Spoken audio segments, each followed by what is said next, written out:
to elicit the type of responses you need to get the verdict. Prosecutors want a guilty verdict, that's all you're thinking about. And defense counsel wants an acquittal. Set them free. So that's it. There's no speeches. So Gabe, in particular, remember, you're not making speeches up here.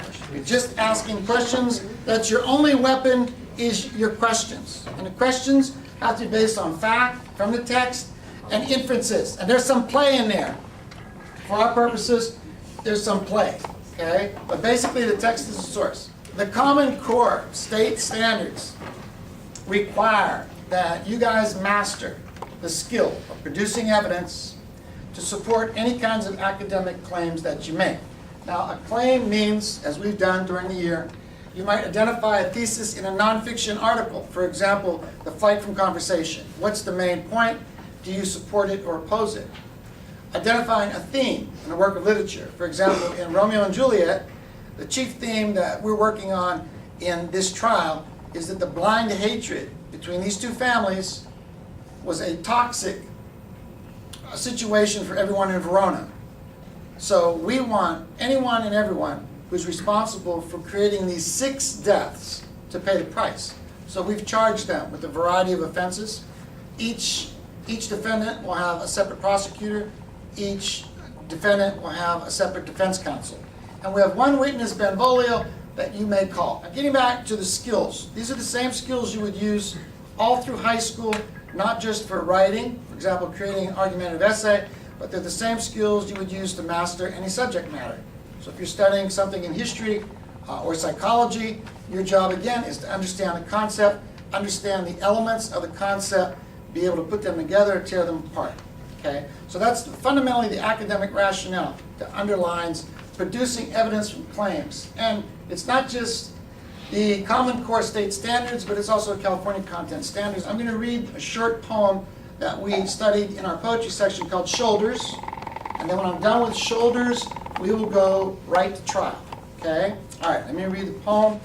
Shoulders by Naomi Shihab Nye. A man crosses the street in rain, stopping gently, looking 2 times north and south because the sun is asleep on his shoulders. No car must splash him.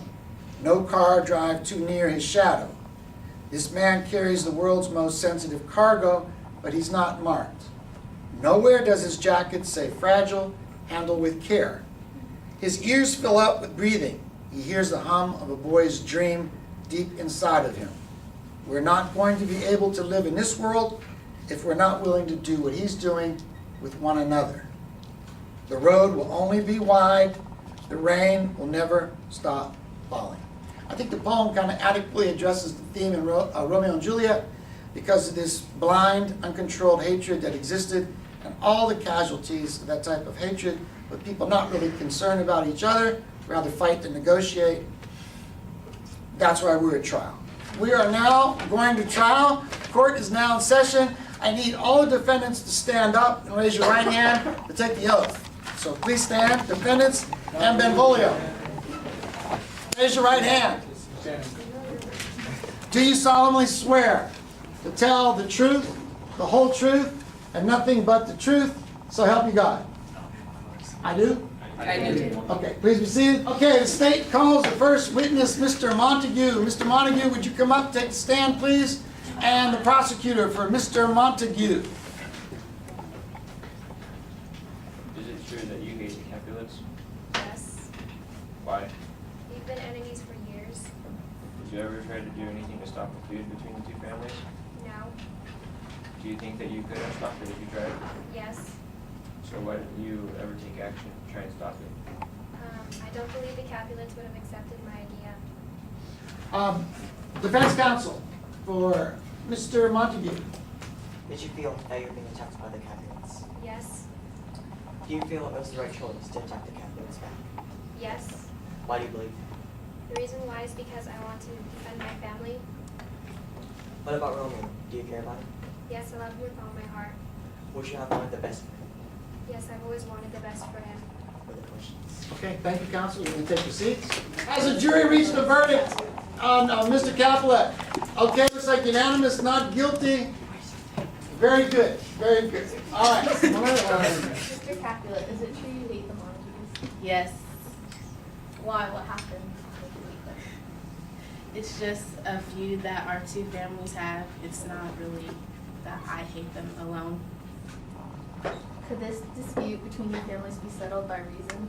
Well, there's no reason because it's just how it is. If there is no reason for your dispute, why fight at all? Because we have to, because it's something with one family has more power than the other, so it's that type of thing. Mr. Capulet, did you threaten Juliet? Yes, Why would you threaten your own daughter? because I wanted her to marry the man that I chose for her, Which is, Paris, why didn't Juliet want to marry Paris? because she didn't love him. Why did you try and force your daughter to marry a man she didn't love? Because it'd bring more power to the family, and I thought that he could provide for her. Did you intend to act upon your regret if Juliet refused to marry Paris? Of course not. I would never do that to my daughter. No. Mr. Capulet, is it true that you had a masquerade party? Yes. And can you tell me what happened that night you had it? Romeo showed up, and Tybalt wanted to fight him, but I told him not to, and I didn't want my party ruined. So, how did you react to his actions? I tried to stop him. And did he stop? No. And so what did you tell him to make him stop? I told him to have a gentle presence toward him because I heard Romeo was a good guy, and I didn't want them to fight at all. What were his reactions to those words? He was being stubborn, and he was trying to fight back with me. And was there any further action after you told him that? No. No further questions. Okay, thank you, Counselor. Okay, jury, you have a verdict for us. What do you think, Mr. Capulet? Guilty? Guilty. Not guilty. Another one escaped the noose. Prince Escalus, is it? Yes. Now, what is your position in the city, Prince Escalus? Basically, I'm the prince and top authority of the city. So you're the top authority? Yes. You and no one else? Yeah. So, what is your job as top authority entitled you to do? I make laws and keep violence and crime controlled. So, you're the lawmaker? Yeah. Only you? Okay. So, is one of these duties to limit the violence? Yes, it is. All right. And so, what have you done to limit the violence between the Capulets and the Montagues? I made a law prohibiting killing, and anyone that has committed murder will be banished. Okay. So, do you think you were too forceful with your limits on the citizens of Aurora? Not at all. I think the law was well needed. Okay. So, since you had the power, should you have ended the feud earlier? No, I think I did what I think was best at the time. At the time. So, after this battle, do you admit that it's partly your fault for all these deaths? Partly. Partly. Don't you say, and I, for winking at your discards too, have lost a brace of kinsmen, all are punished. Yes, I did. So you do admit that it is partly your fault, when you could have stopped it. Yes. No further questions. Thank you, Counselor. Good point, good point. Now, this is a good technique. He uses very own words. It's like an admission. Very strong evidence. He takes very own words from the text. Didn't you say, I winked at them when I should have been, more strong and more forceful? Very good, Counselor. Okay, defense counsel, your witness. You gonna repair the damage? Can you? Prince Escalus, how do you feel about the death of your beloved nephew Mercutio? I felt very sad, and it filled me with grief. How did this death happen in the first place? Tybalt challenged Romeo to a duel, and Mercutio stepped in. But while they were battling, Romeo tried to break it up and gave Tybalt a clean blow to Mercutio. Did you do everything you could to prevent this violence from occurring? If so, what did you do? I made a law prohibiting violence, so yes, I think I did all I could to stop the unneeded violence. When did you put this law into action, before or after the death? Before the deaths of those beloved citizens. Okay, all quiet in the court, please.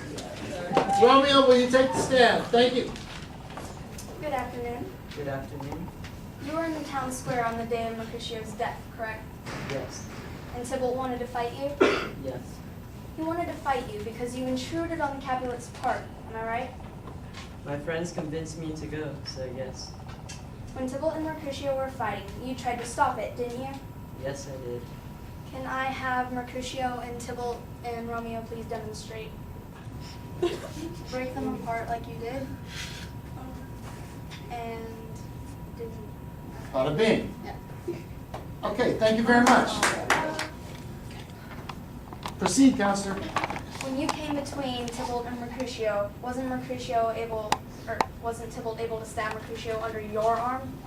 I thought I could stop the fight, but Tybalt was able to stab him when we weren't paying attention. Is it true to say you were the cause of Mercutio's death? Unfortunately, I was. Once you learned Mercutio was killed by Tybalt's hand, did you fight Tybalt? I wanted justice for Mercutio's death, so yes, I did. When you fought Tybalt, you weren't just messing around, were you? No, I was not. Would I be correct to say you were responsible for Tybalt's death? Yes. As soon as you were told of Juliet's so-called death, you rode to her tomb, correct? Yes, I did. Do you remember killing a man, an innocent man, when you were in the tomb? Vaguely, but yes. Were you aware that man was Paris, Juliet's soon-to-be husband? No, I was not. Did you commit suicide by drinking poison? Yes, I did. So is it safe to say you're responsible for your own death? Of course. When Juliet found you lying dead next to her, didn't she kill herself with your dagger? I believe so. This means your suicide called her to kill herself. Therefore, you're at fault for her death. Am I right? Yes, you are. When your mother learned of your death, she had a heart attack. Is this true? I believe so. Once again, does this mean that you're the cause of your mother's death? Yes, I am. Am I right by saying you're the reason for 6 deaths, including your own? Only 3 were by my hand, but unfortunately, I was responsible. No further questions, Your Honor. Thank you, Counselor. That concludes our testimony and our trial. I think you guys did great. I think you should give yourselves a hand. Come up with questions. We had to ask and answer questions from just different perspectives, which I thought was an interesting way to learn to interact with people and communicate. You had to learn to ask, answer. And you had to like take on the perspective of like the character and how they felt in like the situation. And then you had to, like, if you were a prosecutor, you had to like figure out how to use that against them. And we had to look at the text. We had a book and it told the story of Romeo and Juliet, and we used that as a reference for all of our evidence. For defense, we had to find ways that supported our claim, and then for prosecutor, we had to find claims that were against. Well, because like we all presented our evidence and we all did the best we could. I was actually obviously pretty happy that I actually was the first prosecutor to actually win my case, so that was pretty cool. I thought it was a good way to be a lawyer for a little bit, because then you got to be in their shoes and you get to experience how it's actually done. And instead of having a final test on Romeo and Juliet, we got to do the trial, so that was pretty fun. it was like a more fun way Yes. of studying More the fun. story. It was more fun, but it was also it also gave us a little bit more of a depth of understanding of the whole story and the character that we were assigned to. Because you're not just like looking in a book, you're actually having to like Interpret. interpret everything. You're not just reading and memorizing. Yeah. Yeah, it's a good project. I thought it was a fun way to learn from different